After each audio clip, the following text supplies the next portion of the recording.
जिसको पता नहीं है वो सुनेगा तो शॉक हो जाएगा कि माओ ने करीब करीब 5 से 7 करोड़ लोगों को मार डाला। हिटलर ने मारा था 60 लाख जूस को, और आज भी हमारे देश में माओवाद के नाम से युवा उसकी तरफ आकर्षित हो जाते हैं। तो वो जानते नहीं है, वो समझते नहीं है। वो थी ना sir, Brinda Karat, one of the biggest communists. So someone on my podcast was telling me that he saw her at the airport in the smoking lounge and she was carrying a Cartier lighter. Now imagine a communist talking for the poor people carrying a Cartier lighter, which is a 10 rupee thing she's using maybe for 1 or 2 lakhs. Correct. They want to drink the best of scotch. They want to travel in the best of cars. They want to fly to foreign vacations. And they will talk of being communist. So it's all hypocrisy.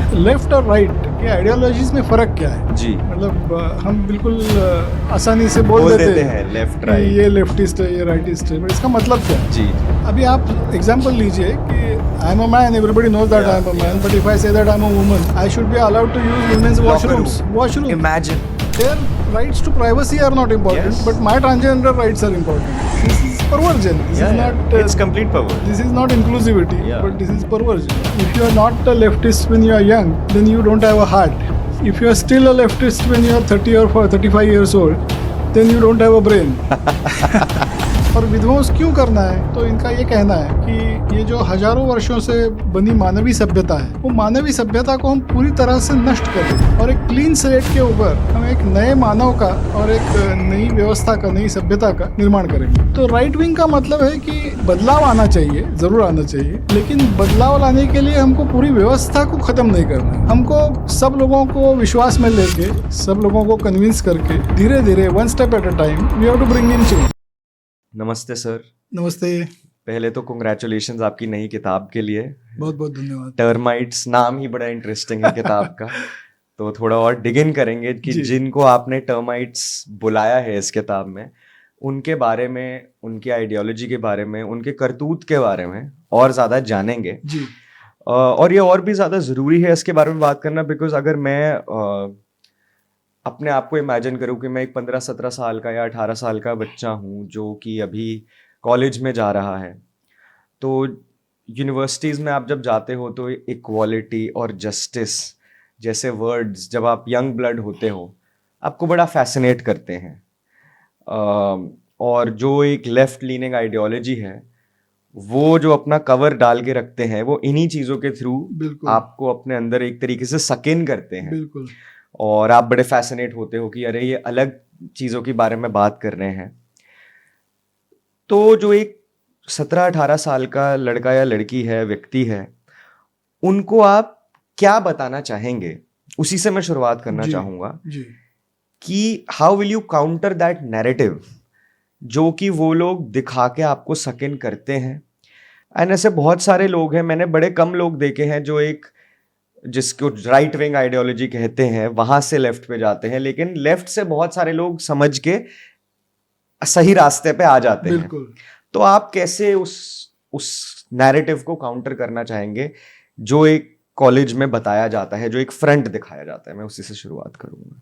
तो आपने बिल्कुल सही कहा कि कई लोग left की तरफ आकर्षित हो जाते हैं लेकिन बाद में राइट की तरफ मुड़ जाते हैं जी, क्योंकि ऐसा कहा जाता है कि if you are not a leftist when you are young, then you don't have a heart. And if you are still a leftist when you are 30 or 35 years old, then you don't have a brain. Okay. So it's natural that people, as they mature, they turn away from the left. Yeah. But हमको ये समझना चाहिए कि left और right ये ideologies में फर्क क्या है? जी, मतलब हम बिल्कुल आसानी से बोल देते हैं लेफ्ट राइट, ये लेफ्टिस्ट है, ये राइटिस्ट है, पर इसका मतलब क्या है? जी जी। तो मूल इसका मतलब क्या है, पहले उससे मैं शुरू करूंगा। जी, वो जरूरी है क्योंकि पहले, जैसे sorry I am interrupting, but मैं आगे यही पूछने वाला था आपसे कि ये जो कम्युनिज्म एक्चुअली में है, बिल्कुल, और जो कैपिटलिज्म है वो इतना लूजली यूज होता है, उसको भी आप जरूर एक्सप्लेन करें। तो लेफ्ट आइडियोलॉजी जो है उसका मूल अगर हम देखेंगे, बिल्कुल कोर देखेंगे, तो वो ये है, बिल्कुल आसान शब्दों में मैं बताता हूँ, मैं एकेडमिशियन नहीं हूँ इसलिए मैं आसान भाषा में बात कर सकता हूँ। तो इसका मूल आधार ये है, मूल विचार ये है कि समाज को अलग अलग गुटों में बांटो, divide the society into different groups, call one group as शोषक और दूसरे को बोलो शोषित, और ये गुटों को आपस में संघर्ष उनका भड़कते रहना चाहिए। संघर्ष से अराजकता पैदा होनी चाहिए, अराजकता से हिंसा और हिंसा से विध्वंस। तो ये उनका कोर आइडियोलॉजी है। So it's a journey from अराजकता टू विध्वंस। और विध्वंस क्यों करना है? तो इनका ये कहना है कि ये जो हजारों वर्षों से बनी मानवीय सभ्यता है, वो मानवीय सभ्यता को हम पूरी तरह से नष्ट कर देंगे और एक क्लीन स्लेट के ऊपर हम एक नए मानव का और एक नई व्यवस्था का, नई सभ्यता का निर्माण करेंगे। तो ये सुनने में बहुत अच्छा लगता है कि नया मानव, नई व्यवस्था, तो वन गेट्स फैसिनेटेड। बट इनको जब भी मौका मिला कुछ करने का, तो इन्होंने आज तक कभी भी कोई भी नए चीज का निर्माण करने की क्षमता नहीं दिखाई है। इन्होंने सिर्फ एक ही बात का निर्माण किया है, वो है अराजकता। अराजकता, हिंसा और विध्वंस, यही इन्होंने किया है। तो ये कहते क्या है इसकी तरफ ध्यान देने से इनफ नहीं है, ये करते क्या है ये देखना पड़ेगा। तो इनका मूल कंसेप्ट यह है कि जो भी व्यवस्था है, जो भी सभ्यता है, उसको पूरी जड़ से उसको उखाड़ के खत्म करना है। Then only you can bring in change, is what they feel. तो नोबडी डिनाइज कि समानता होनी चाहिए, सामाजिक न्याय होना चाहिए, महिलाओं के अधिकार होने चाहिए, पर्यावरण का रक्षण होना चाहिए। इन मुखौटे के पीछे ये काम करते हैं। तो नोबडी इज डिनाइंग कि ये होना चाहिए। बट ये लाने के लिए जो रास्ता ये अपनाते हैं कि जो पहले से सब कुछ है उसको पूरी तरह से मिटा दो और फिर हम नई बातें निर्माण करेंगे।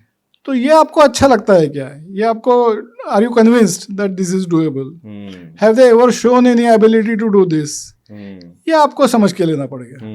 Then only you can believe in what they are saying. On the other hand, right wing ideology जिसको बोलते हैं, तो what these leftists have done, they are very smart. वो बहुत धूर्त होते हैं। तो इन्होंने राइट विंग के साथ कुछ कंसेप्ट जोड़ दिए, जैसे नाजिज्म या फासिज्म। तो when you say right wing, you suddenly remember fascism और Nazism, but it's a completely wrong concept. Nazism and fascism are fundamentally leftist ideologies. क्योंकि नाजी पार्टी के नाम में ही है national socialist party, so socialist word तो उनके नाम में ही है। और उनके विचार अगर आप देखेंगे तो वो भी यही चाहते थे कि जो व्यवस्था है या जो सभ्यता है उसको पूरी तरह से मिटा देना। ये फैसिज्म और नाजिज्म का भी वही कंसेप्ट है। तो by way of their original thinking and ideology they are 100% leftist. But left ने उसको बड़ी चालाकी से राइट के साथ जोड़ दिया। तो राइट विंग बोलने से हमारे दिमाग में जो इमेज आता है वो पहले हमको भूलना चाहिए। तो सचमुच राइट विंग है क्या, ये हम देखते हैं। तो राइट विंग का मतलब है कि बदलाव आना चाहिए, ज़रूर आना चाहिए, लेकिन बदलाव लाने के लिए हमको पूरी व्यवस्था को ख़त्म नहीं करना है। सही बात है। हमको सब लोगों को विश्वास में लेके, सब लोगों को कन्विंस करके धीरे धीरे, one step at a time, we have to bring in change. So this looks very unglamorous. Yes, that's the thing. Revolution is very romantic. Very fascinating. Very fascinating. Yeah. And they have romanticized it also. Yeah. So youth is very, they are generally taken up by romanticization. They are very idealistic. Yes. So they don't have patience to wait. तो मैं अगर बोलूँगा कि यार धीरे धीरे हम बदलाव लाएंगे, तो यूथ विल से कि नहीं, वो धीरे नहीं होगा, हम रिवोल्यूशन ही करेंगे। बिल्कुल। लेकिन उनको ये सोचना चाहिए कि आज तक रिवॉल्यूशन का एक्सपीरियंस क्या है। जब रिवॉल्यूशन होता है तो सबसे पहले गरीब लोग ही मरते हैं उसमें। तो जिनके नाम से आप रिवॉल्यूशन करते हो, जिनके नाम से आप हिंसा करते हो, वही सबसे पहले उसके बलि बन जाते हैं। सही बात है। तो राइट विंग का जो आइडियोलॉजी है, दो इट इज अनग्लैमरस, दो it is not romantic, still that it is the long lasting kind of change that normally happens. तो आप देखेंगे कि वेस्टर्न कंट्रीज जो है, जैसे ब्रिटेन ले लीजिए या इवन अमेरिका ले लीजिए, तो they have never gone for revolution. They have gone for incremental change. And that is what has made them rich. What they are that today. Is what they has made them modern and progressive.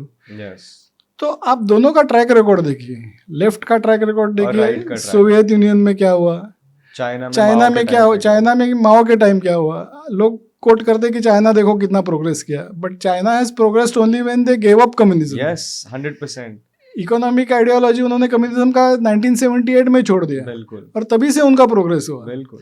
आज जो communism है वो केवल dictatorship retain करने के लिए उन्होंने communism पॉलिट bureau तक वहीं पर ही सीमित सो है। It's only a political ideology, Yes. not an economic ideology, Not even a social ideology. not even a social It's ideology. only limited to the CCP. That's right. Yeah, that also to maintain power. So you can't give the quote example of China कि Yeah. communist country has progressed. Yeah. Other than that, you show me one communist country which has done well. Yeah. और लोगों को उसमें कुछ भला हुआ है, या लोगों को सुख समाधान शांति मिली, या Exactly. प्रोग्रेस मिला, ऐसा कभी भी नहीं हुआ. People have only suffered. Yeah. Even sir, people like Fidel Castro or Che Guevara, they are again romanticized. They Very are shown highly as- romanticized. They are shown as these figures, or Correct. people had crush on them. And, मतलब, Absolutely. you know, they've shown like that. Fidel Castro की भी बात करें, Cuba खत्म हुआ तब, अब जब खत्म हो गया उनको लगा कुछ नहीं बचा, तभी उन्होंने अपने डोर्स पूरी दुनिया के लिए अब खोलने Correct. शुरू करे हैं. So everybody is finally falling back on the path of mainstream capitalism or democracy or whatever. But everybody is giving up the ideology of communism Yeah. because it has failed. I mean, you have to accept that it has Yeah. failed. तो आप कितना भी उसको romanticise करो, youth will get captivated for some time. But मैं youth को भी ये कहना चाहूँगा कि आप थोड़ा सा ठंडे दिमाग से सोचना चाहिए कि वो जो लोग बोलते हैं कि हमको इक्वालिटी चाहिए, हमको सोशल जस्टिस चाहिए, हमको विमेंस राइट चाहिए, वो तो हम भी मानते चाहिए, हर कोई मानता है. वहाँ तक जाने के रास्ते अलग है. सही बात है. और आपको ये समझना है कि कौन सा रास्ता आज तक सक्सेसफुल हुआ है. बिल्कुल. तो आप वेस्टर्न यूरोप के तरफ देखेंगे, अमेरिका के तरफ देखेंगे, तो right ideology has only succeeded in bringing in some kind of prosperity, growth, modernity. वो भी 100% करेक्ट है ऐसा मैं नहीं बोलता हूँ. हाँ, उसमें भी काफ़ी कमियां हैं. बिल्कुल. बट एटलीस्ट इससे तो बेहतर है. क्योंकि कम्युनिज्म में एक भी एग्जाम्पल नहीं है कि जहाँ पे किसी कंट्री ने कम्युनिस्ट विचारों के आधार पर सक्सेस पाया है. सर मैं यहीं पे आपको एक चीज़ और पूछना चाहूँगा. ये बड़ा सही मौका है ये बताने का लोगों को कि जो कम्युनिस्ट रेवोल्यूशन की बात करते हैं, जो पहले हुई भी, मतलब उसी में ही फ़र्क देख सकते हैं कि वेस्ट जो वेस्टर्न पार्ट ऑफ यूरोप था versus the eastern part of Europe, कहाँ पे डेवलपमेंट ज़्यादा हुई. अगर आप यूरोप को ही दो हिस्सों में बांट के देख लो, जो रशियन साइड था और जो दूसरा साइड था. मैं आप चाहूँगा आप ये बताइए सर कि जो लेनिन के टाइम पे रेवोल्यूशन हुआ था और जो माओ के टाइम पे जो एक कल्चरल पूरा रेवोल्यूशन हुआ था, उसमें लोग कितने मरे थे, ये लोगों को जानना जरूरी है. और करा क्या था उन्होंने, ये भी जानना जरूरी है. तो ये अगर जिसको पता नहीं है वो सुनेगा तो शॉक हो जाएगा कि माओ ने करीब करीब 5 से 7 करोड़ लोगों को मार डाला. हिटलर ने मारा था 60 लाख जूस को. वो भी गलत ही था, वो भी खराब ही था, उसमें कोई शक नहीं है. लेकिन हिटलर को हमने जितना बड़ा विलन बना दिया, वो बनाया अच्छी बात है, बनाना ही चाहिए, क्योंकि 60 लाख लोगों को मारना भी कोई अच्छी बात नहीं है या सही बात नहीं है. लेकिन 60 लाख के कंपैरिजन में माओ ने 5-7 करोड़ लोगों को मार दिया. और आज भी हमारे देश में माओवाद के नाम से बताओ युवा उसके तरफ आकर्षित हो जाते हैं. तो वो जानते नहीं है, वो समझते नहीं है. ये सबसे बड़ी इंपॉर्टेंट बात है. स्टालिन आप देखेंगे तो कम से कम 3-4 करोड़ लोगों को उसने मार दिया. आपने कंबोडिया का पॉल पॉट देखेंगे तो उनकी इतनी पॉपुलेशन ही नहीं थी, बट जितनी थी उसमें से उसने 25-30% लोगों को मार दिया. तो मतलब पूरी पॉपुलेशन ही खत्म कर दी. और ये भी सर माओ के टाइम पे भी चाइना में ये 5-7 करोड़, और इवन स्टालिन के टाइम पे जैसे आपने शुरुआत में कहा था कि एक गरीब से गरीब व्यक्ति था, जो फार्मर्स थे, बिल्कुल वही मरे. बिल्कुल. जैसे हमारे भारतीय परंपरा में बोलते हैं मत्स्य न्याय. तो जब अराजक पैदा हो जाता है तब मत्स्य न्याय इंट्रोड्यूस हो जाता है. मत्स्य न्याय मतलब बड़ी मछली छोटे मछली को खा जाती है. तो अराजकता का मतलब ही यही है. तो कहीं भी आप किसी भी नाम से अराजकता पैदा करोगे तो उसमें से गरीब लोग ही मारे जाएंगे. अराजकता हो गई अनार्किज्म. हाँ, ये तो लोग तो होते हैं अनार्किस्ट. और वो खुलेआम बोलते हैं कि हम अनार्किस्ट हैं. अभी आपने चे गेवारा का नाम लिया, तो चे गेवारा ने, मेरी पुस्तक में मैंने लिखा है किताब में, कि उसने वो बोलता था कि क्रांति के लिए विद्वेष होना बहुत जरूरी है. He says hate is important. for क्रांति, for revolution. For bringing in revolution, you should be able to hate. तो कोई अगर हेट को प्रमोट करता है तो उसको आप कैसे फॉलो कर सकते हो? How can you justify hate? सही बात है. आपने टर्माइट नाम रखा अपनी किताब का, ये बताएंगे क्या सोच थी ये टर्माइट रखने के पीछे? जी, इसका थोड़ा सा मैं विस्तार से बताऊंगा जी. कि मार्क्स ने जो कम्युनिज्म प्रस्तुत किया था उसका ये कहना था कि रिवॉल्यूशन जो है वो बंदूक से निकलेगी. It will be a bloody revolution. तो ये रक्तरंजित क्रांति होगी, खून से लथपथ क्रांति होगी और दुनिया के मजदूर ये क्रांति लेके आएंगे. और उसने ये लिखा था कि जहाँ पे सबसे ज़्यादा औद्योगिकरण हुआ है, इंडस्ट्रियलाइजेशन हुआ है, उन देशों में सबसे पहले क्रांति होगी. और उस वक्त ऐसे देश थे इंग्लैंड और जर्मनी. तो उसने बोला था कि revolution will come first initially in England and Germany. और उसने ये भी बोला था कि पूरी दुनिया के मजदूर एक हो जाएंगे. अच्छा. तो देशों की जो सीमाएं हैं, boundaries of nations will collapse and workers of the entire world will come together and they will pull down capitalism और कैपिटलिस्ट सिस्टम. तो इसमें से एक भी बात सही नहीं निकली. तो क्रांति जो हुई वो इंग्लैंड और जर्मनी में नहीं हुई. पूरे पश्चिम यूरोप के जो मजदूर थे उन्होंने कम्युनिज्म की तरफ बिल्कुल पीठ कर दी. First world war, second world war में वो लोग अपने देश के लिए लड़े. उन्होंने अपनी जान भी कुर्बान कर दी. तो उसने जो बोला था कि देशों की सीमाएं खत्म हो जाएगी, वो भी सरासर गलत साबित हुआ. बिल्कुल. तो there was a lot of confusion in the minds of communists at that time. तो एक इटालियन कम्युनिस्ट पार्टी का हेड था एंटोनियो ग्राम्स्की. तो उसने एक नया सिद्धांत रखा. उसने बोला कि ये वेस्टर्न कंट्रीज के जो मजदूर है, ये शोषित लोग हैं, ये क्रांति को स्वीकार नहीं करते हैं क्योंकि वेस्टर्न सिविलाइजेशन जो है, ये पाश्चात्य संस्कृति जो है, उसको ये लोग अपनी संस्कृति मानते हैं. अपनी सभ्यता मानते हैं और इस जुड़ाव के कारण वो कम्युनिज्म की तरफ आकर्षित नहीं होते. तो उसने बोला कि अभी हमको हमारा स्ट्रैटेजी चेंज करना पड़ेगा. ये संस्कृति को हमको खत्म करना पड़ेगा. We have to break the culture, we have to destroy the culture. और उसने ये भी कहा कि ये रक्तरंजित क्रांति नहीं होगी. उसने बोला कि हम जो सिस्टम्स है, जो संस्कृति को बल देती है, उनके अंदर हम घुस जाएंगे और उनको अंदर से हम धीरे धीरे इतना कमज़ोर कर देंगे कि एक दिन ये पूरी तरह से ख़त्म हो जाएंगे, कोलैप्स हो जाएंगी. और फिर once the culture is finished, people will welcome communism. तो इसलिए मार्क्स का जो मार्क्सिज्म है उसको बोलते हैं classical Marxism. And this Marxism is called as cultural Marxism. तो classical Marxism and cultural Marxism. तो इसने ये भी कहा था कि ये जो है ये बंदूक से नहीं निकलेगी. हम सिस्टम में घुसेंगे, अंदर से उसको खोखला कर देंगे. 1 drop of poison at a time, ऐसा पिला पिला के हम इसको वीक बना देंगे. And this will be a long march through the institutions. ये उसके शब्द है. तो लंबे समय तक चलेगा ये.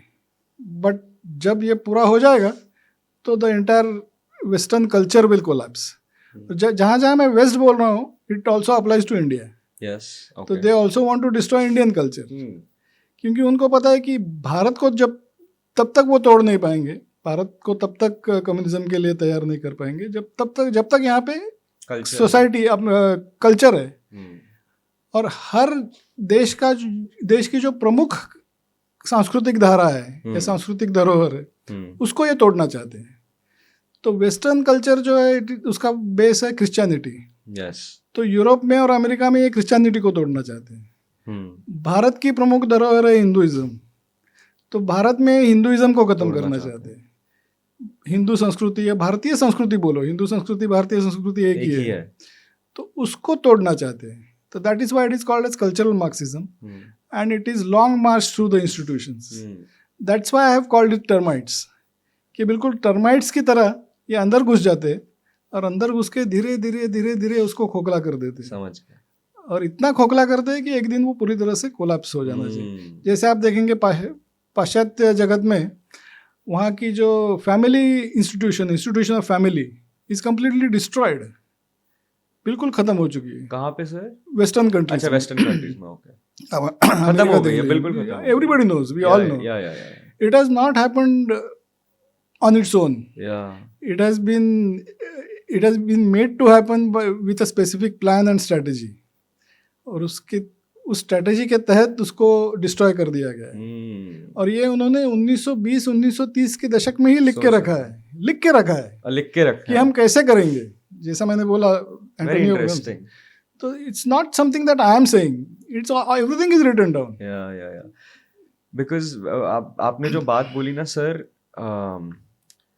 इसकी अपने मेरा चेन ऑफ थॉट निकल गया। Cultural Marxism versus classical Marxism, जो एक कार्ल मार्क्स से आया और एक जो आपने इटालियन लीडर का नाम लिया। तो उस तरीके से अगर देखा जाए तो जो कल्चरल मार्क्सिज्म है वो ज्यादा, मतलब that has found more success.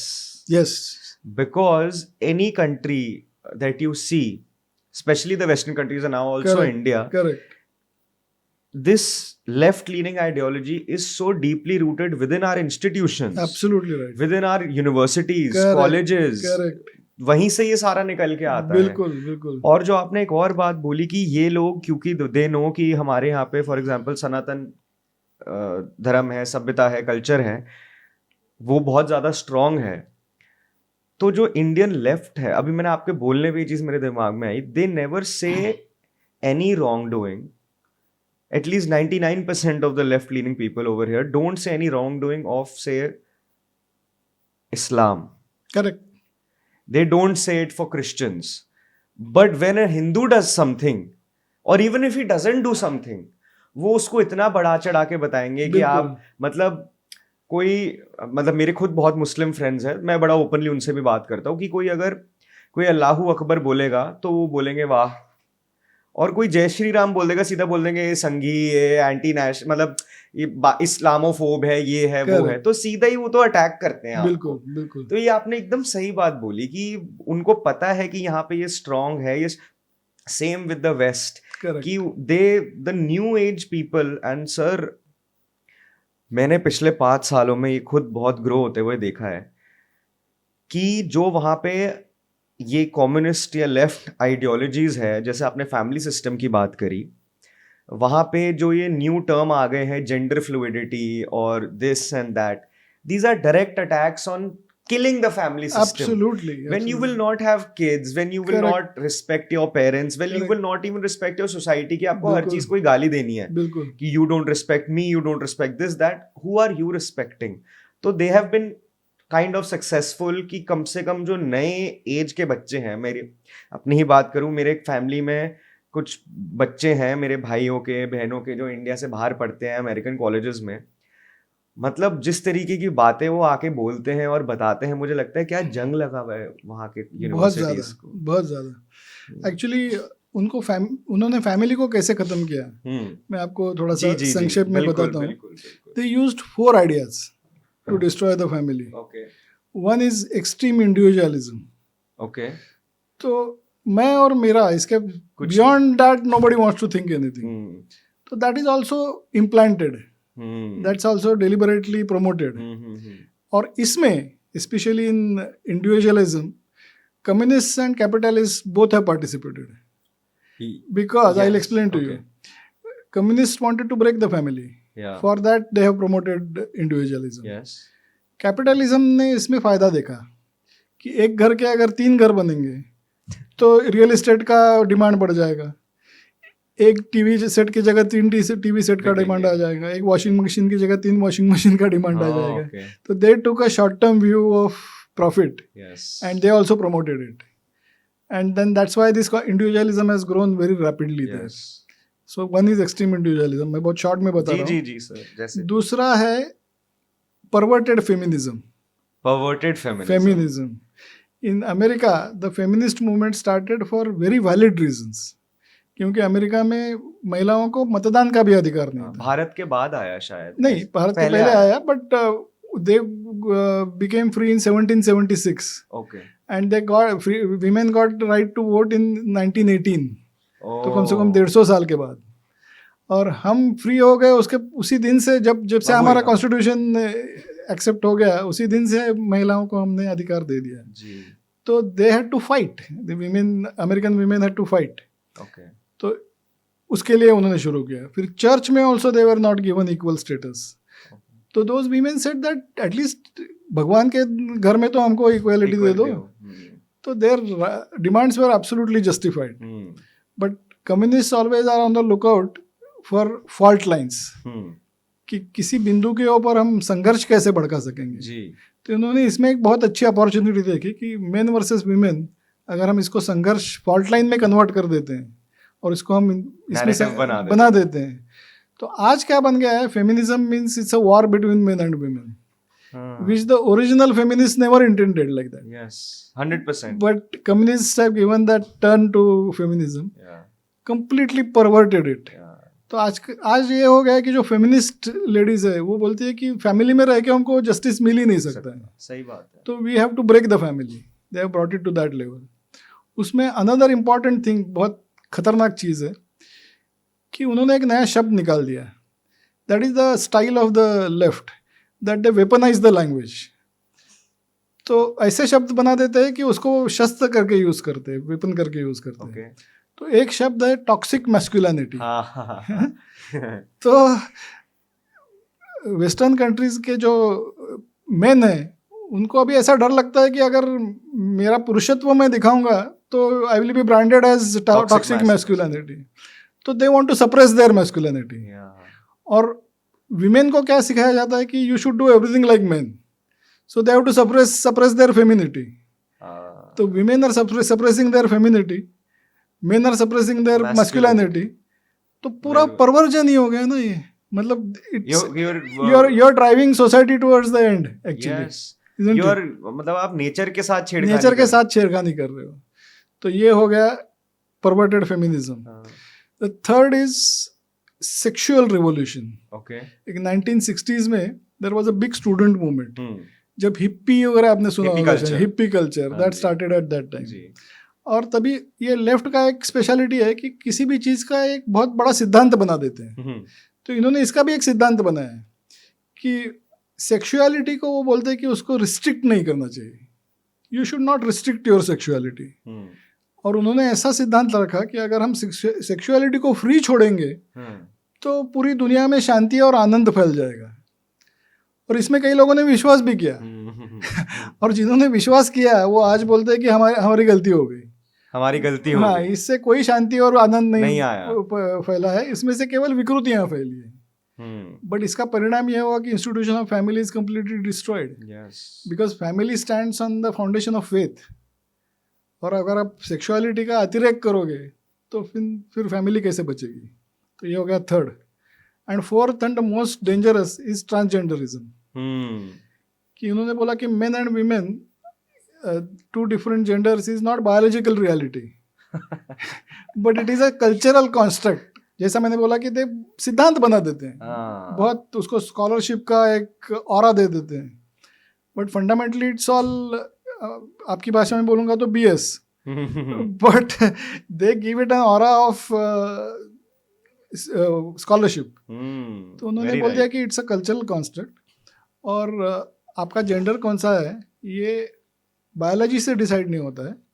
Your parents and your doctors give it to you at the time of birth. So when something is given then naturally you should have the right to reject it. तो बोलते हैं कि बच्चों को मुझे जो gender दिया गया है वो मुझे चाहिए कि नहीं, that understanding they get at the age of 3 और 4. तो उनका ये कहना है कि प्री प्राइमरी लेवल पे ही बच्चों को सिखाना चाहिए कि ये जेंडर आइडियोलॉजी क्या है, बताओ, और आपको जो जेंडर दिया है वो आपको चाहिए कि नहीं. अगर नहीं चाहिए तो आप उसको बदल सकते हो. That training and education should be given to 3 and 4 year old kids is what they're saying. It is being done. They're not just saying. I saw on Google there were some books about that are being taught in American schools as well. And at the age of 10 or 12, if a girl, for example, wants to become a boy, so then she can take hormonal treatment, get her body operated, change her body and become a boy. And parents cannot object. If parents object, then they will be sued. They are criminals. Yeah. So they are scared. तो इस तरह का सब जो माहौल बना है ये भारत में भी बनाने की कोशिश चल रही है. It's not as if it is not happening in India. It's very soon. It is It already is coming. already happening. Already It is there. already happening. तो इसके आगे अगर हम एक स्टेप जाएंगे तो they are saying that it's fluid gender. Yeah. So right now you feel you are a boy, but tomorrow morning you can feel you are a girl, Yeah. and everybody has to accept it. Yeah. Nobody can deny because otherwise, if I say no, then I am infringing on your transgender rights. So I will be sued if I say that you are not correct. So it is that kind of ideology which is so dangerous. Very dangerous. And I mean, it's destructive for the institution of family, especially. And they say I identify. You know, I this identify. I mean, that is. I'm coming to that. Yeah. I mean, it's a very. When I tell these things to people, they laugh. Yeah. But actually, they should cry because it is that bad. So, I identify myself as a woman. Is what they're saying. Now there is something beyond that. That you can identify yourself as a dog. Yeah. That is called as queer. So आपने YouTube पे videos हैं कि Munich में there are group of 25 girls and boys. They started barking and walking like dogs. Yeah. I mean, and you have to accept it. The society has to accept it. बुरा मान जाते हैं कुछ हाँ भी बुरा बोलो. मान जाते हैं. Then the institution of women's sports is completely collapsing. Yes, Because if yes. I'm a transgender male, I'm a girl but I think that I'm a boy. I'm a boy but I think that I'm a girl. I should be allowed to participate in women's sports also. Yeah. You can't deny.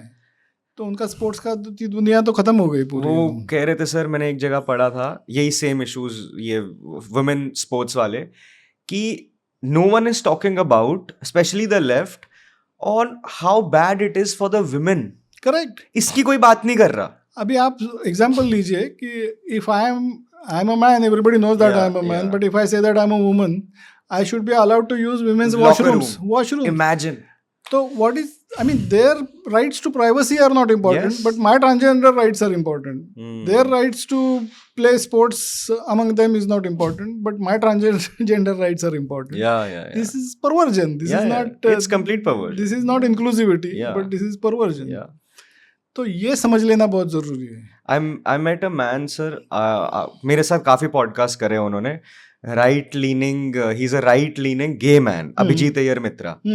तो मेरे साथ काफी उन्होंने podcast करे और वो कहते हैं कि अखिल, मैं हर वोट, कहते हैं मैं इतने ओपनली इन सब चीजों के बारे में इसलिए बात करता हूँ बिकॉज मेरे को ये सारे मुद्दे ना लेफ्ट के हाथ से ले लेने हैं. करेक्ट. कहते हैं कि I am openly talking as a gay man about what is right and what is wrong because I don't want the left to comment on it. No, I think there is a difference.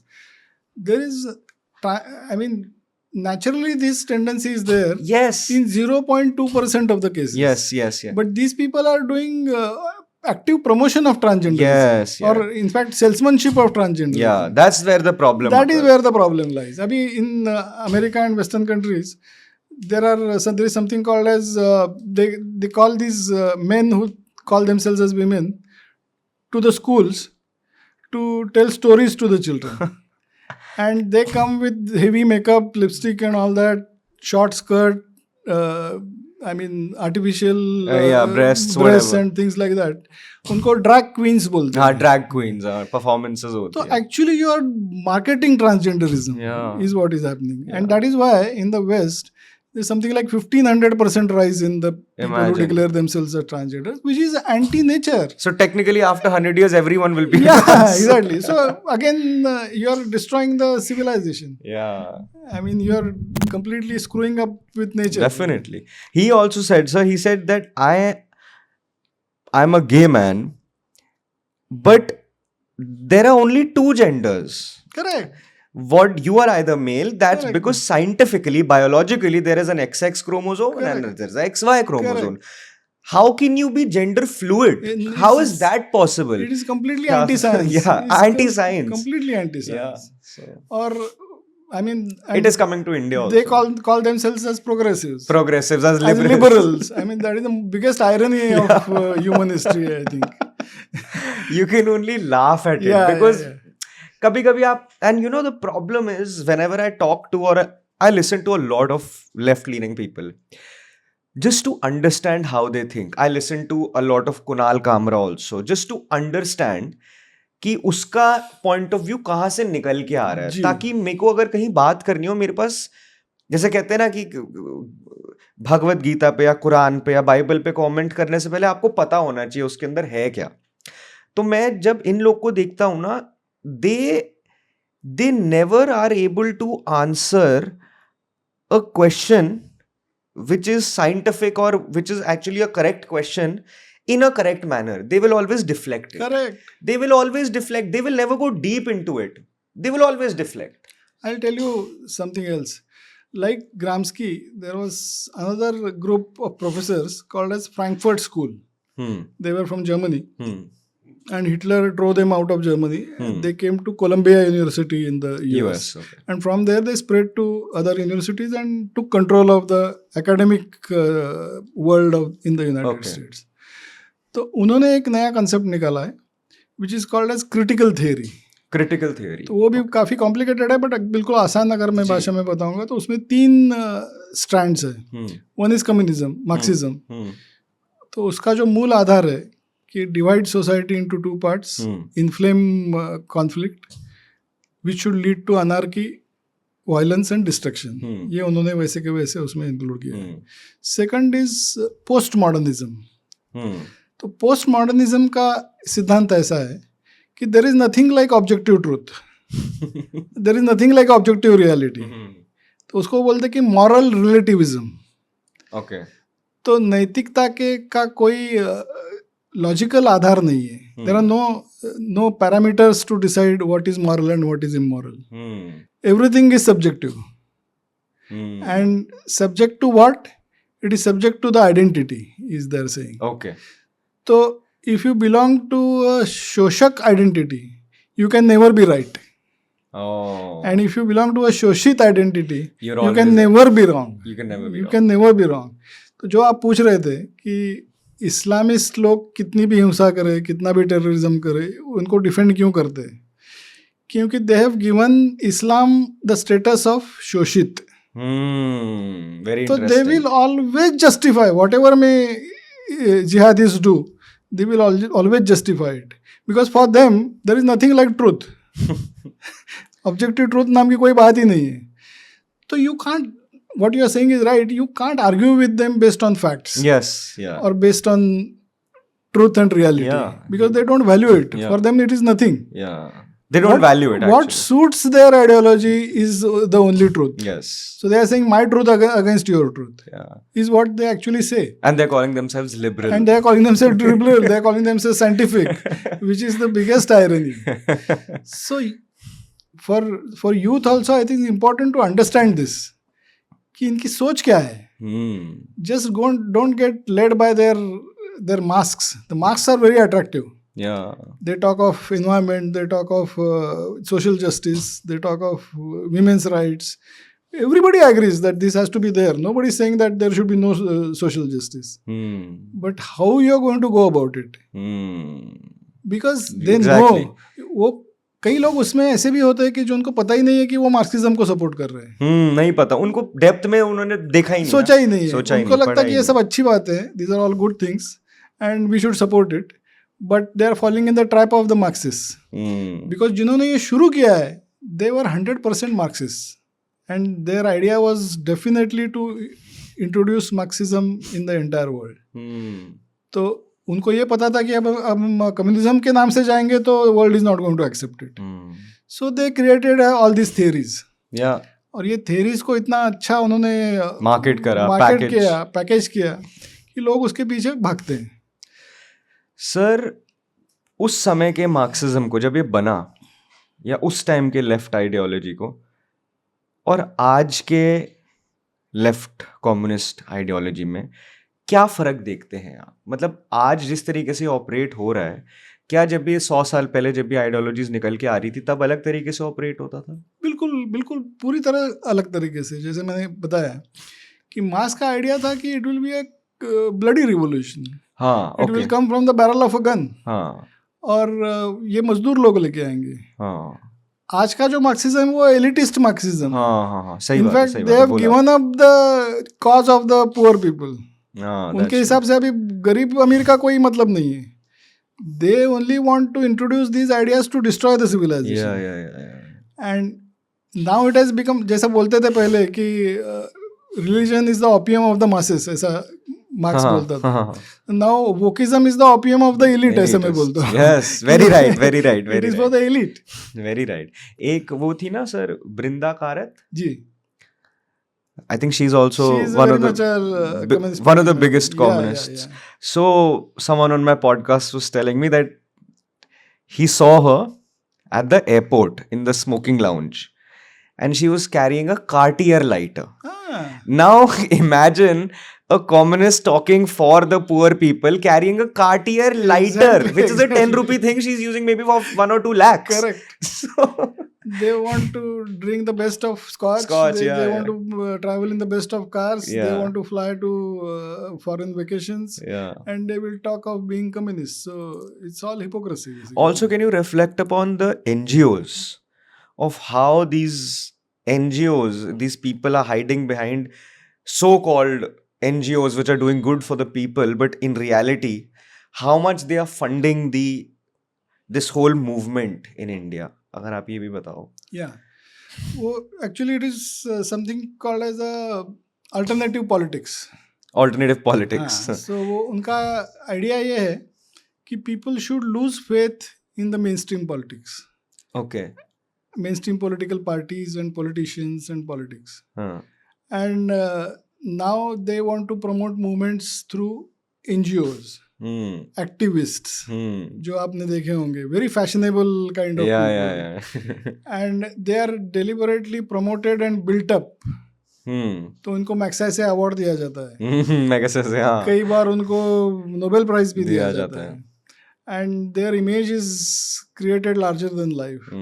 And then people start believing कि यही मसीहा है, ये जो हमको बचाएगा. Ordinary normal politicians जो है उसके ऊपर तो हमारा कोई भरोसा नहीं है अभी. That feeling is also inculcated. I'm not saying that politicians are Exactly. angels. I mean, But- because they are problematic is why people believe to this other Correct. thing But as well. whereas the alternative that these people are giving are worse than the politicians. Actually. Yeah. Because they have, at least politicians are answerable every 5 years to the people. Yeah.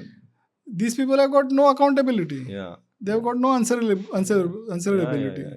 They are funded heavily from outside. Yeah. And they are being imposed on people through something called as alternative politics, which is again leading to only destruction. जहाँ पे भी इस तरह से change introduce हुआ, अभी बांग्लादेश में exactly like this they have introduced, and they have introduced that Muhammad Yunus, Yeah, exactly. who is a darling of these liberals. Yeah. But Bangladesh is going to dogs because of Yeah. that so-called revolution which happened at that time. Yeah. Again, something like Arab Spring happened Yes. in Egypt Yes. and Tunisia and other countries around 2010, 2011. Yeah. तो तभी ऐसा ही उसको बहुत romanticise किया था कि suddenly young people have come on the streets and they were revolted and things like that. But after Arab Spring, what happened is the governments that were there, they were not paragons of virtue, but at least they have kept the country stable, Yes. and there was some kind of order was there. Yeah. After that, everything went into the hands of Muslim Brotherhood, Yes. and complete anarchy has taken Yes. over the Middle East. Middle East, yeah. तो पूरा Syria, Libya, Iraq ये सब बर्बाद हो गया उसके बाद. That is primarily because of this. So alternative politics might sound again very attractive and very romantic, but don't get carried away. Yeah. Again, the whole packaging of it. Yeah. Sir, abhi when you're talking about the Middle East, why is it that an ideology like communism or Marxism or Leninism, whatever, could not infiltrate places like, say, for example, Saudi or UAE or all these countries, Bahrain? Why isn't the ideology relevant over there? I want to. Very good question, and good you asked it. Because in communist countries, Islam is never encouraged or tolerated. तो उनकी जो मांगे रहती है कि हमको शरिया law चाहिए, हमको ये चाहिए, वो चाहिए, वो कम्युनिस्ट कंट्रीज में नहीं allowed. Impossible. I mean, nobody can even talk about it. You know how China is treating their Muslims. Yeah, the Uyghur Muslims. Uyghur Muslims. And at the same time, in Islamic countries, communist party को तो they can't even exist, Yeah. उनको permission ही नहीं है उधर रहने की. Because in the minds of communists there is no confusion. In the minds of Islamists and jihadis there is no confusion. They are very clear. They are very clear. Very clear. They are That's very true. clear. That's true. So they will not get confused. The idea and the power of communists lies in creating confusion. So they have Very created a right. lot of confusion in the minds of Western countries and as well as in India. तो ये confusion के आधार पर उनका सब strategy आगे बढ़ता है. Islamic countries में there is no confusion. There is total dictatorship. So another thing is this new cultural Marxism survives and strives on the basis of democracy. So Yes. they use democratic institutions and democratic freedoms to end and destroy the democracy. Yeah. तो democracy के freedom को वो democracy को destroy करने के लिए use करते हैं. और फिर totalitarianism वहाँ. हाँ, see they will immediately go to the court. Yeah. They will they have total control of the media. Yeah. So through media they will start playing a victim card. Yeah. थोड़ा भी उनके खिलाफ कुछ action लिया तो they will play victim. They will suddenly move the court. PIL करेंगे. तो they will use all the institutions of democracy to achieve their final objective, which is the destruction of democracy. Yeah. Very interesting. Very interesting. तो in the Islamic countries there is no democracy. Saudi Arabia में democracy है ही नहीं. UAE में तो आप कैसे use करोगे, क्या यूज करोगे? It's impossible. Best example I'll tell you, in Iran when the Shah of Iran was a stooge of United States. Yes. Yeah. So the first movement against Shah was started by the leftists there. In Iran. In Iran. Okay. But they were not getting any traction. उनको कोई support नहीं मिल रहा था. So at that time, Ayatollah Khomeini was getting a lot of traction among the rural youth. Yeah. तो उसके जो प्रवचन भाषण रहते थे वो बहुत पॉपुलर हो रहे थे. तो the left thought that we'll make use of him. तो हम उसको यूज करेंगे. On his back we will start the revolution and then we will take control. ऐसा उनका आइडिया था. But when Shah ran away and movement became successful, it completely turned into Islamic revolution. Yes. And the first thing that the Islamists did was to shoot these people. Communists. They were shot dead. तो ऐसा है. तो एक दूसरे के साथ उनका कभी जमेगा नहीं. कभी they will not be able to tolerate each other. But against democratic countries like India, they will flourish hand in hand. They always come hand in hand. So left is like, I'll always say that it is like a red shield for the green sword. No, okay. तो very interesting. ये इस तरह से वो काम करते हैं. वो हाथ में हाथ डाल के, I mean they make a coalition with each other and they try to destroy the host country. You know, sir, one very interesting thing. ये आपने जैसे आपने 70s की बात करी, रेवोल्यूशन कब हुआ था ईरान में? 78. हाँ. मैं तो अभी की बात करता हूँ. पैलेस्टीन और इजराइल का पूरा वॉर हुआ, कुछ पीस टॉक्स हुई, जो भी हुआ.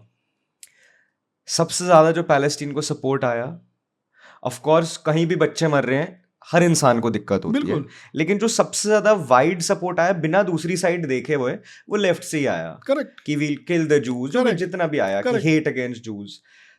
कोई and again there was a lot of queer communities supporting and LGBT community supporting the Palestine and Hamas. कोई उनको ये बताए कि भाई तुम वहां एग्जिस्ट नहीं कर सकते, वहां सर तन से जुदा है तुम्हारा. You cannot exist there. The only country in the Middle East where Muslims can vote is Israel. Yeah, exactly. So that much you should at least be aware of. And in Israel, from what I heard, and I had few friends visit Israel recently, they told me that that is one country where Christians, Jews and Muslims are living in complete peace. Harmony and peace. Complete harmony. They have got every right. Yeah. There is absolutely nothing going against them. But I mean, simple thing is, Egypt is the next door country. Then Jordan is the next door country. They don't accept any Palestinian refugees. Yeah. So why don't they do that? I mean, both are Islamic countries. So the migration has to happen to the West. The entire responsibility has to be taken by the West. or here in our neighborhood by India, Yeah. that Rohingyas run away, India has to give them Yeah, shelter. yeah, Bangladeshis run away, India have India to has to give give them. them shelter. Why don't they go to the Muslim countries? I mean, nobody asks that question. Yeah. Very interesting. People are honestly, sir, a lot of people are scared, कि इस पे नहीं बोलना, society में मेरा नाम खराब हो जाएगा. It's I'll true. tell you, they have created, like I said, that they are very smart and they are very, very clever. कि उन्होंने ऐसा, जैसा बोलते हैं ना कि सरकार उनकी है तो क्या हुआ, सिस्टम तो हमारा है। हमारे, हाँ. तो पूरी दुनिया में यही हाल है। हाँ. वेस्टर्न कंट्रीज और अमेरिका में भी वो they are never in the power, Yeah. But they control the system. System. और उसके लिए they have created all this things, like I said, toxic masculinity, Hmm. Islamophobia, Hmm. these are the words. So they create something which is called as political correctness. Yes, political correctness is the right word. So you have to work within the boundaries of political correctness which are set by them. Which is, हाँ, yeah. तो उनकी ideology के खिलाफ आप एक शब्द सोच भी नहीं सकते हो, तो बोलने की तो बात छोड़ दो, because of this intellectual terror of political correctness. तो पॉलिटिकली इनकरेक्ट शब्द बोलने की आप हिम्मत ही नहीं है किसी में। सर, आपने एक वर्ड इसमें यूज करा था, scientific Marxism, scientific socialism. Scientific socialism, इसको भी एक्सप्लेन करना, उसके बाद फिर मैं इंडिया सेंट्रिक और जो भी इंडियन प्रॉब्लम्स है उस पे आएंगे। पहले आप मेरे को साइंटिफिक सोशलिज्म ये क्लेम करते हैं, जैसे मार्क्स और एंगल्स जो उसका साथी था, फ्रेडरिक एंगल्स, तो उन्होंने जब ये सोचा कि हम पूरी तरह से प्रस्थापित व्यवस्था है पूरी तरह से ख़त्म कर देंगे और नई व्यवस्था का निर्माण करेंगे, तो उसके लिए कोई तो भी आधार होना चाहिए, वैचारिक आधार होना चाहिए। इसलिए उन्होंने कुछ थेरीज प्रस्तुत की और इसमें उन्होंने बोला कि ये हमारा ये जो पूरा है ये everything is scientific and they put them up. मेरी पुस्तक में मैंने उसको विश्लेषण किया है कि these are completely unscientific.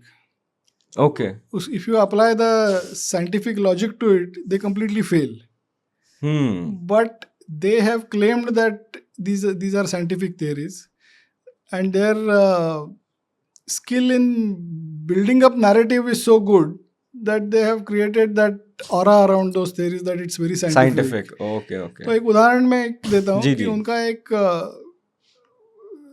theory ऐसा है कि all the motion and energy in the world is created by conflict between two forces. Okay. So like I said, conflict is at the core of their ideology. Yes.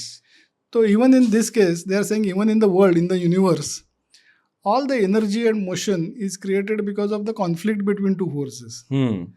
और फिर इस आधार पर इसको they have applied to all other disciplines also. तो उन्होंने history को भी ये अप्लाई किया। तो they interpret history also in terms of this thought. Sociology को भी अप्लाई किया, तो सोशल इवेंट्स जो है उसको भी इस आधार पर इंटरप्रेट करते हैं। तो everything is interpreted based on this which is called as dialectical materialism, ऐसा उनका आइडियोलॉजी है। ओके। तो ये जो होता है कि all energy and motion in the world is created by conflict between two forces is completely unscientific, because no two forces can come and conflict with each other unless they have their inherent energy. Okay, yes. उसमें energy रहेगा ही नहीं तो एक कैसे दूसरे के साथ कैसे कॉन्फ्लिक्ट करेंगे? सही बात है, हाँ। But nobody has asked this question. Okay, I get तो it. Fundamentally it's unscientific, but they claim that it is scientific and everybody has उसका जो ढोल बजाते हैं वो बजाते तो उस तरह बजाते जाते हैं। तो उसके ऊपर कई लोग ऐसा बोलते हैं कि like 100 dead communists and 100 dead capitalists cannot start a class war. Similarly, two forces without inherent energy can't start a conflict. Okay. It's a simple thing, no? Yeah. जो मरा हुआ कम्युनिस्ट है और मरा हुआ कैपिटलिस्ट है वो कैसे क्लास वॉर शुरू करेगा? सही बात है। So that is how one can analyze. ऐसी दो और theories है, उसका भी इस तरह से आप विश्लेषण करेंगे जो मैंने किया है किताब में। तो पूरी तरह से it fails completely on the scientific parameters. Sir, talking about India now, क्या है कि पॉलिटिकली तो मेरे हिसाब से ख़त्म ही हो गए हैं एक तरीके से कम्युनिस्ट इंडिया के अंदर। बिल्कुल। पार्टीज इनकी वीक हो गई है, जो इनके बड़े बड़े लीडर्स होते थे वो भी सम हैव पास्ड अवे, अब ख़त्म ही हो गया पॉलिटिकली। लास्ट कुछ जहाँ पे अभी आइडियोलॉजी रेलेवेंट थी केरला में थी, किसी किसी एक आधी सीट किसी स्टेट में आ जाती है, पहले नक्सल एरियाज में आ जाती थी। लेकिन पूरी तरीके से अगेन ये भी मैं बोलना चाहूँगा क्योंकि हमारी बात हो रही है कि अगर कहीं किसी भी जगह का इकोनॉमिक कोलैप्स देखना है भारत में तो आप वेस्ट बंगाल का देख लीजिए। वहाँ पे 20-25 साल कम्युनिस्ट ने राज करा, फिर ममता बनर्जी आई जो खुद भी एक तरीके की, मैं तो उसको कम्युनिस्ट ही बोलूंगा, वही मेथड्स वो यूज कर रही है। तो जो एक हमारा ग्रैंड स्टेट होता था इंडिया का, बिल्कुल, जहाँ से इंडस्ट्री निकल के आई थी, जहाँ के सबसे बड़े व्यापारी जहाँ से होते थे, उसके पास आज कोई फैक्ट्री लगाने वाला नहीं है। बिल्कुल। तो कंप्लीट इकोनॉमिक कोलैप्स भी ये लोग करवा देते हैं, वही भिड़ा के लोगों को, यूनियंस बना के, कुछ भी करा के। बट जैसे आपने कहा कि जो इशू है that is in India, that is not right now political but more cultural. And I want to ask you sir 3 different parts. First is, how did they are very good at it, but in India घुसे कैसे ये हमारे institutions के अंदर, जब भी घुसे 1947 से पहले या उसके बाद, जो इन्होंने आपने जो वर्ड यूज़ करा टर्माइट, कि ये जो घुसे वो घुसे कैसे, where do they stand today and what is the future and what needs to be done about it. Because सरकार बदली, ऑफ कोर्स पुरानी सरकार की भी गलतियाँ रही होएगी, आप इसको समझाना, बट 2014 से अब 10 साल एक नई सरकार भी आई, लेकिन ऐसा नहीं है कि ये कोई आइडियोलॉजी ख़त्म हो रही है, ये ग्रो ही हो रही है, specially in our age. So I want to ask you these 3 different things. तो एक तो ये how did they take control, तो एक क्या हो गया कि after independence our first prime minister वो Jawaharlal Nehru ji, and he had a great fascination for the experiment in USSR. Okay. तो कम्युनिस्ट रशिया में जो एक्सपेरिमेंट हो रहा था उसके बारे में उनके दिल में बहुत ज़्यादा फैसिनेशन था। He was very like romanticized about it, in simple words. So he was very looking at them with lot of fascination. He also took severe steps against them sometimes, because in Kerala and all that, Telangana, they were doing a lot of disturbances and they were trying to overthrow the government and all that. But whenever that stopped, he again went back and took a lenient attitude towards them. And then sort of Congress did a kind of agreement with them that we will do the political part of it, we will handle it.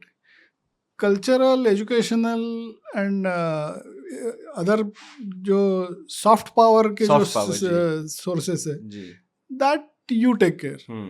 तो आपको उधर conferences के लिए funding होगा, आप दुनिया भर में जाके आपके पेपर्स वगैरह प्रेजेंट कर सकते हो, उसके लिए आपको सपोर्ट किया जाएगा। So they had kind of an area where they could rule, and political power was with Congress. So they were, it's kind of a informal arrangement, one can say. Then what happened is in 1969, Indira Gandhi's government went into minority. Yes. Because there was syndicate Congress.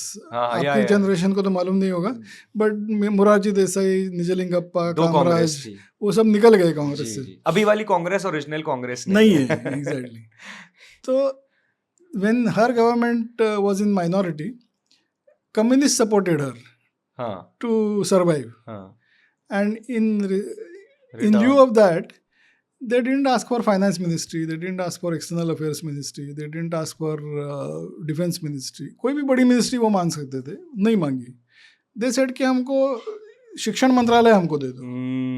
They took education ministry. And Nurul Hasan was a communist. He became our education minister. Then in the same year 1969, Jawaharlal Nehru University was founded. Okay. And वहाँ पे there was a team of historians like Romila Thapar, Irfan Habib, D.N. Jha, R.S. Sharma. Top tier comments. हाँ, so called top tier. So called, I mean, yeah. तो eminent historians जिसको बोलते हैं. Historians, हाँ. So they and Nurul Hasan worked in great coordination as a team.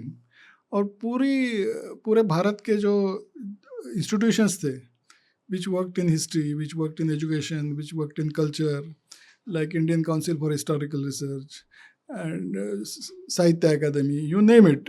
All these institutions they took complete control of. और पूरा narrative जो होता है वो इसी में से निकलता है.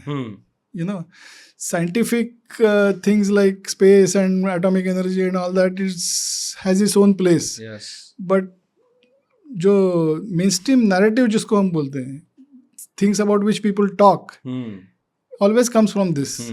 Media, entertainment, education, culture, history. Definitely. ये पूरा इन्होंने कंट्रोल कर लिया है. So that is their strategy in any case, to control the institutions that influence mind. तो लोगों के मन के ऊपर जो प्रभाव डालने वाली संस्थाएं होती है उसके ऊपर वो कंट्रोल कर लेते हैं. तो ये तो उनको बिल्कुल they were given on a platter कि ले लो, and that is how they are controlling everything. Okay. That is the way it is happening actually. And right now ये तो हो गया वो घुसे कैसे, फिर उन्होंने अपना पूरा जाल फैला दिया Correct. पूरे भारत के अंदर. Correct. वहीं से शुरुआत हुई इसकी. बिल्कुल. आज हम कहाँ पे खड़े हैं इस चीज को लेके, आज भी कितना डीपली ये रूटेड है और आगे का क्या फ्यूचर होना चाहिए? How do we tackle it? I think right now also the system is largely controlled by them, because what happens is they have an experience of 100 years. Yeah, okay. Like I said, they started all this business of cultural Marxism in 1920s and 1930s. तो 100 साल का उनके पास experience है. They know how to go about it. They know how to create toolkits. Yeah. किस तरह से हमको ये, तो they are very professional. They work like a well-oiled machine. तो कोई भी अगर एक नया इशू हो जाता है, तो what happens is there is one class of people with them who specialize in making PILs. तो overnight 2-3 दिन में वो एक 1000 पेज का डॉक्यूमेंट बना देंगे and they will go to the Supreme Court and submit a PIL. Yeah. Then there is another group of people who create a Twitter storm. So they are specialists in that. There are another third group of people who will go to the universities with placards and sit down there and start protests, bring in some celebrities, do photo ops, and suddenly it becomes viral. There is fourth kind of people who will create ruckus on the streets. So they have specialists in different areas.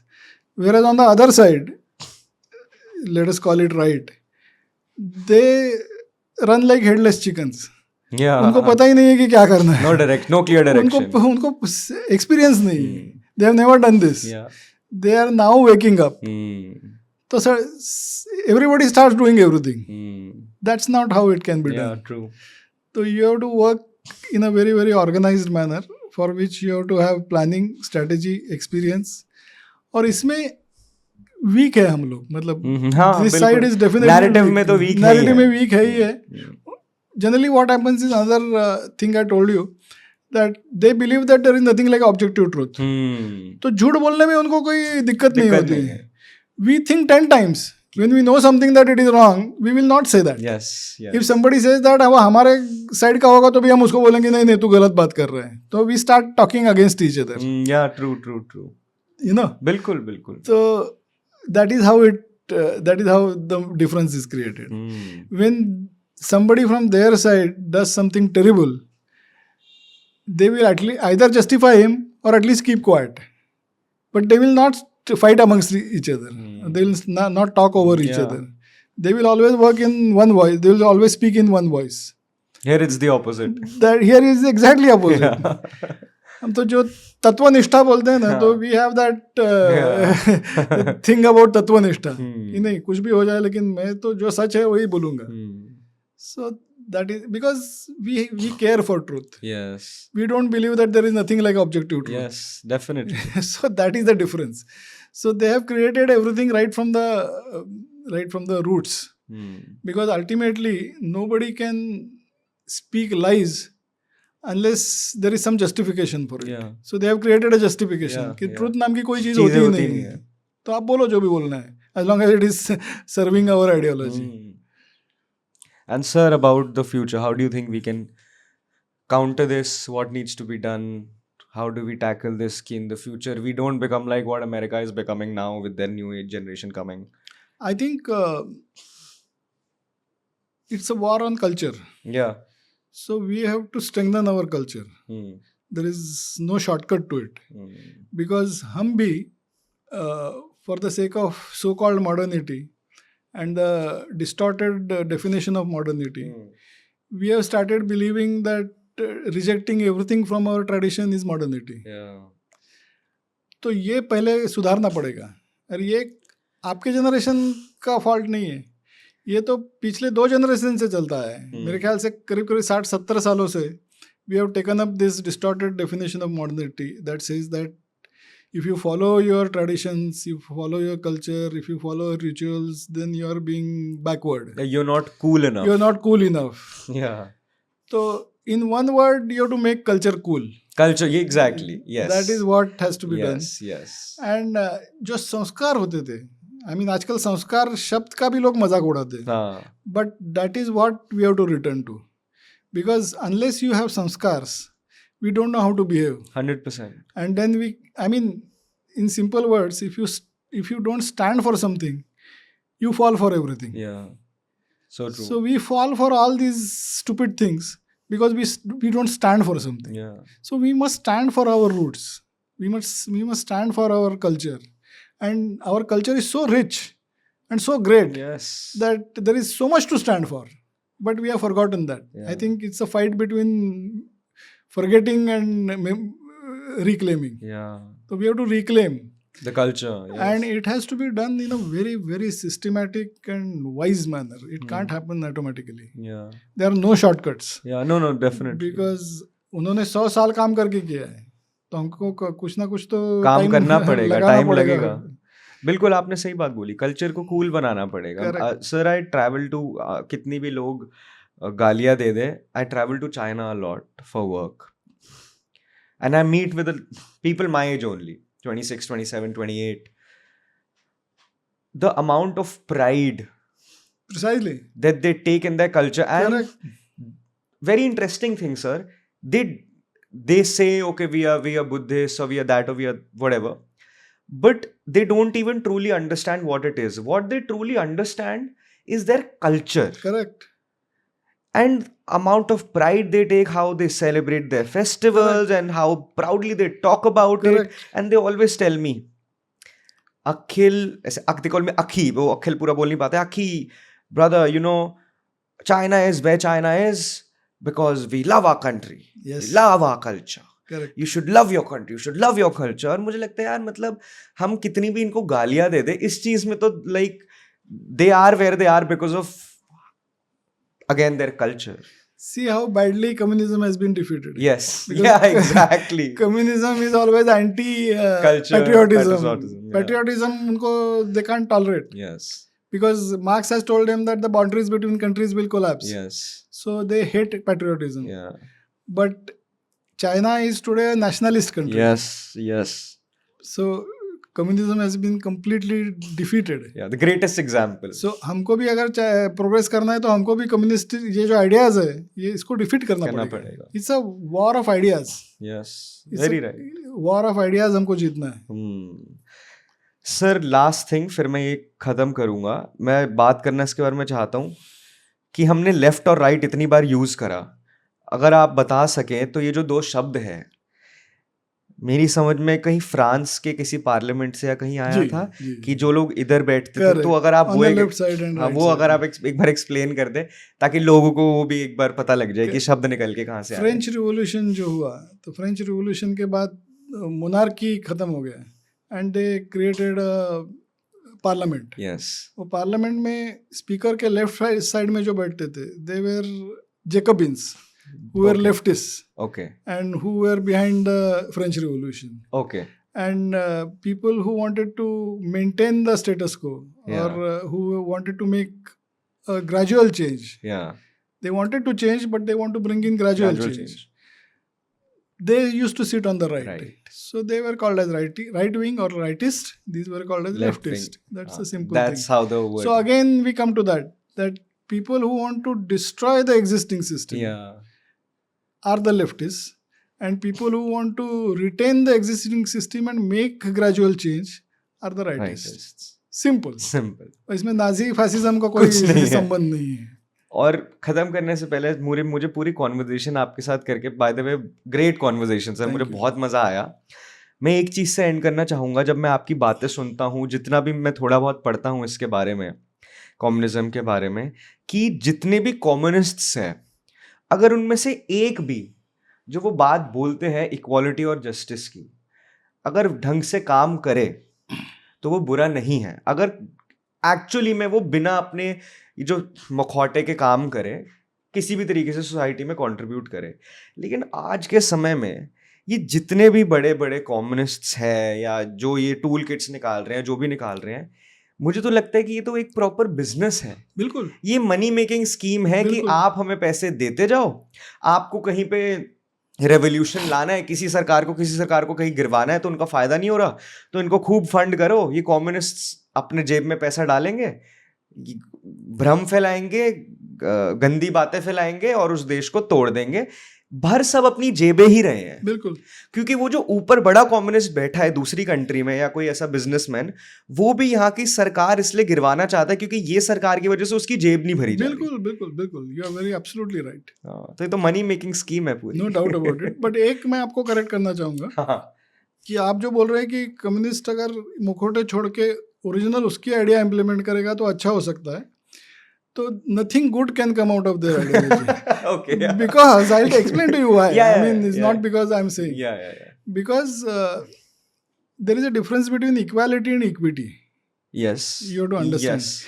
Equality is equality of opportunity.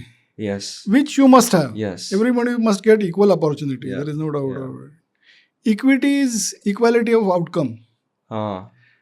What they propagate is equality of outcome. तो सबको एक जैसा outcome मिलना चाहिए. वो नहीं हो सकता. That is impossible. That is impossible. जब भी जहाँ इसका प्रयोग किया गया, इसका एक्सपेरिमेंट किया गया, it has always failed, miserably failed, because there is a difference between effort, there is difference between hard work, discipline. No two humans are the same. Precisely. तो very right. I understand your point. तो as long as you are propagating equal outcome, only thing that it results in is anger and resentment. Because आप promise करते हो but you can't deliver it. And when you can't deliver it, there is a lot of anger and resentment among the people because they have been expecting. I mean, we can see this in our political leadership as well. One was born with a golden spoon like Rahul Gandhi, who could not win any election. Exactly. And then there is our Prime Minister Narendra Modi, who has worked hard and reached that stage where he can become the Prime Minister of the country. So you have to work hard, you have to have discipline, you have to I mean, give up many things to progress in life. ऐसा नहीं है कि मैं सब कुछ करूंगा और मेरे को सक्सेस मिलना चाहिए, ऐसा नहीं हो सकता. सही बात. एक सिंपल सा उदाहरण फाइनली देते हैं, then you can see the difference actually. See, there was in the times of Cold War, there was East Germany and West Germany. तो बर्लिन के दो भाग थे. One was East Berlin and one was West Berlin. The Berlin Wall. Berlin Wall. तो east Berlin से waste Berlin में जाने के लिए there was so much इतनी सारी रुकावटें थी. So there were watch towers. Okay. कि no East German should go to the West Germany. Okay. तो वॉच टावर्स पे राइफल स्टेन गन लेके लोग बैठे थे. They were trained dogs. Everything was searchlights were there. So everything was done to stop East Germans from going to West Germany. Okay. And yet hundreds of them tried to go to West Germany because they were fed up of dictatorship. They wanted freedom. They wanted democracy. So not only 100, thousands tried to go. Many of them got killed. They were shot. From the side of West Germany, West Berlin, there was nothing like this. It was open. जिसको जाना है जाओ. Not even one person went from West Berlin to East Berlin. तो इसी में समझ में आता है ना. Says a lot. कि अगर इतना एक्सप्लॉयटेशन है कैपिटलिज्म में या डेमोक्रेसी में, इतना शोषण है, तो एटलीस्ट एक आदमी को तो लगना चाहिए कि मैं शोषण मुक्त होकर मैं इस तरफ जाना चाहता हूँ जहाँ कोई शोषण नहीं है. सही बात. Not even 1% felt like that. तो इसी में से पता चलता है क्या कि what can work. Yeah. I'm not at all saying that capitalism is good or it is 100% The best, right. yeah. Not at all. There are many problems there. So one has to find a better method and a better system. No doubt about it. Again, gradual change की बात जो Exactly. And I believe that it will only come from India. Okay. जो because हमारी जो संस्कृति है, हमारी सभ्यता है, it believes in संतुलन. Yes. Our concept of dharma is not religion. Yeah, it's not. Dharma means everybody follows one's duty Yes. with righteousness. Yes. So it's self-controlled or self-imposed restriction on everybody to behave in a righteous manner. Yeah. जब तक लोग खुद के मन से ये मानते नहीं है कि मैं अच्छी तरह से ही करूंगा, मैं पैसा कमाऊंगा, but I will not do it in a wrong way.